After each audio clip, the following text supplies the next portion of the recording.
এই মুহূর্তে যে খবরে নজর রাখবো, বিস্ফোরক ব্যারাকপুরের প্রাক্তন সাংসদ অর্জুন সিং তিনি বলেছেন যে নবান্নে বসে পরিকল্পিতভাবে খুন করার পরিকল্পনা করছেন মুখ্যমন্ত্রী মমতা বন্দ্যোপাধ্যায়। আরেকবার জানিয়ে রাখবো, বিস্ফোরক প্রাক্তন সাংসদ অর্জুন সিং নবান্নে বসে মমতা ব্যানার্জি পরিকল্পিতভাবে খুন করার চক্রান্ত করছেন। পশ্চিমবঙ্গের সব প্রতিবাদী মানুষদের খুনের চক্রান্ত করছে। বাড়ি লক্ষ্য করে বোমা ছোড়ায় বিস্ফোরক অর্জুন সিং।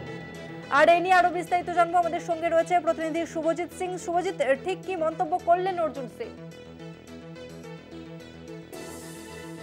লক্ষ্য করে গুলি এবং বোমা ছাড়ার ঘটনা যে ঘটে, সেই ঘটনার পরে কিন্তু অর্জুন সিং আজকে সকালবেলা সাংবাদিকদের মুখোমুখি হয়ে বিস্ফোরক মন্তব্য করেন যে নবান্নের ঘরে বসে অর্জুন সিংকে খুন করার চক্রান্ত করছেন মমতা বন্দ্যোপাধ্যায়। এছাড়াও তিনি আরো জানান যে শুধু আর গতকালের ঘটনা নয়, এর আগে দীর্ঘদিন ধরে অর্জুন সিং এর বাড়িতে যত হামলার ঘটনা হয়েছে বা অর্জুন সিং এর উপর যত আক্রমণ করা হয়েছে, সম্পূর্ণটাই কিন্তু রাজ্যের মুখ্যমন্ত্রী মমতা বন্দ্যোপাধ্যায়ের নির্দেশেই করা হয়েছে। এরপরেই কিন্তু অর্জুন সিং বলেন যে এর পরবর্তীকালে আমরা হাইকোর্টের দ্বারস্থ হবো এবং আমরা এর মধ্যে আইনত একটি ব্যবস্থা নেওয়ার চেষ্টা করব। আমরা হাইকোর্টের কাছে একটি মামলা করব যে আমাকে কেন বারবার করে এরকম খুন করার চক্রান্ত করা হচ্ছে, কিন্তু আমাকে খুন করা অতটা সহজ কাজ নয়। তিনি আরো জানান যে এইভাবে এলাকার যত তৃণমূলের যত দুষ্কৃতীরা রয়েছে তাদেরকে একত্রিত করে মিটিং করা হচ্ছে বিভিন্ন জায়গায়, যাতে আমাকে খুন করা যায়, আমাকে মুখ বন্ধ করা যায়। এবং তাছাড়াও যে যারা এলাকায় প্রতিবাদ করবে বা এই রাজ্যে যারা প্রতিবাদের কণ্ঠ হয়ে আসবে, তাদের প্রত্যেককে কিন্তু এইভাবে থামিয়ে দেওয়ার কাজ করছেন মমতা বন্দ্যোপাধ্যায়। আজকে সকালে সাংবাদিকদের মুখোমুখি এমনই কথা আজকে জানান ব্যারাকপুরের প্রাক্তন সাংসদ তথা বিজেপি নেতা অর্জুন সিং। ধন্যবাদ তোমাকে শুভজিৎ। আমরা কথা বললাম প্রতিনিধি শুভজিৎ সিং এর সঙ্গে। ঠিক কি অভিযোগ করছেন অর্জুন সিং শোনাবো আপনাদের।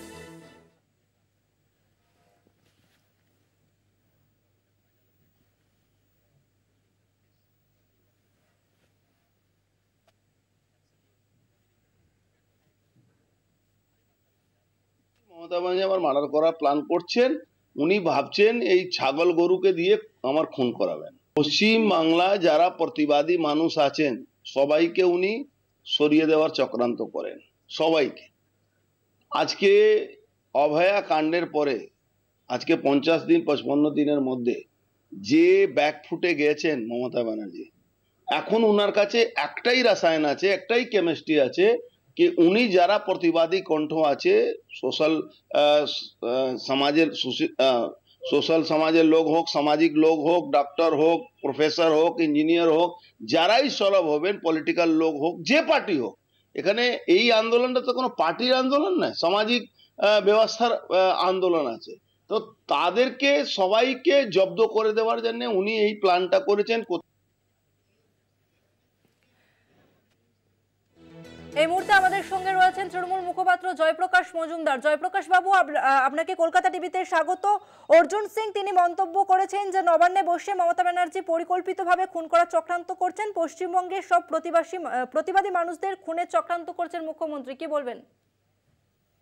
এইসব নাটকে বানা কথা, নাটকের ডায়লগ অর্জুন সিং এর মতন নেতা তার বন্ধ করা উচিত।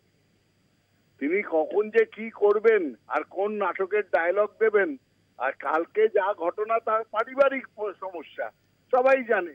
একই বাড়ি থেকে বেরোচ্ছে, একই জায়গায় গাড়ি রাখে, একই চত্বরে থাকে, সকালে উঠে একটু মহড়া দিয়ে দেয়, মারামারি খেলা, একটুখানি বন্দুক, একটুখানি বোমা, যে বোমাতে কেউ মরে না, তারপরে তো আবার একসঙ্গে খাওয়া দাওয়া, সব ভাই বিরাদরির ব্যাপার।